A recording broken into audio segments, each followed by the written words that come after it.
Police in Henrico are still investigating a car accident that ended with a man abandoning an 11-year-old at the scene of the crash.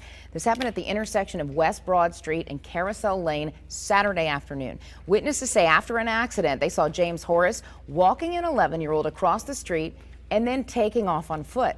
They say the child is an acquaintance of Horace's. Horace is charged with hit and run and child neglect.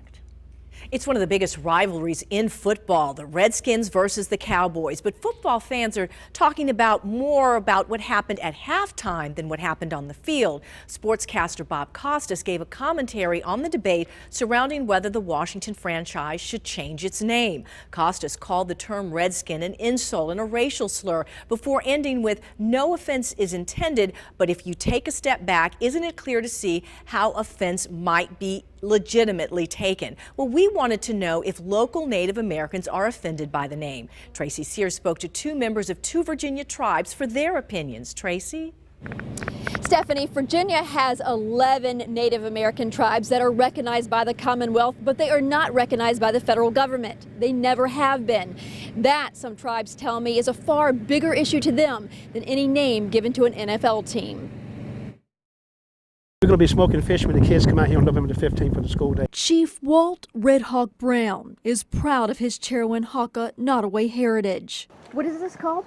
This is called an arbor, or a roundhouse. It is why this native of the Iroquois tribe embraces Native American symbols and words still being used in this country's social fabric. Of course, it's a great honor. And it's why he says he's baffled over the latest political controversy over the use of the word Redskins to describe the popular NFL team, an issue that everyone from Bob Costas to the President of the United States has weighed in on. Brown says he did not understand the controversy back in 2007 when the College of William and Mary, which was one of the first U.S. schools to educate Native Americans, was forced to give up their logo, which included two tribal feathers. And he says he doesn't understand it now. Why would my president say that's offensive to him? What's offensive to me is this. We have 11 state-recognized tribes, and he hasn't done one thing to get those tribes federally recognized. CBS 6 reached out to several of Virginia's tribes on Monday, all with a rich history in the Commonwealth. Wayne Atkins, president of the Virginia Indian Tribal Alliance for Life, refused to comment on the Redskins issue, saying, "In general, we are focusing all our efforts and resources on an issue that is much bigger for the tribes of Vital, official recognition of the tribes by the federal government." Brown acknowledges that the Redskins name could be interpreted as offensive. Maybe some Native American tribes out west, or some in Canada, because of the politics that's involved in it. But he says for him, the name is a tribute, not a slur.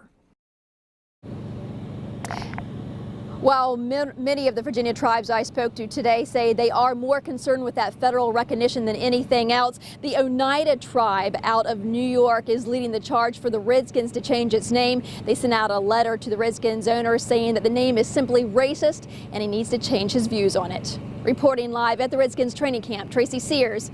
Now back to you. Thank you, Tracy. We'd like to know your opinion. We have a poll on our website, WTVR.com. Over 600 people have responded, and over 80% of the responders say the Redskins should not change their nickname. You can still join in. Go to our website, WTVR.com, or our Facebook page.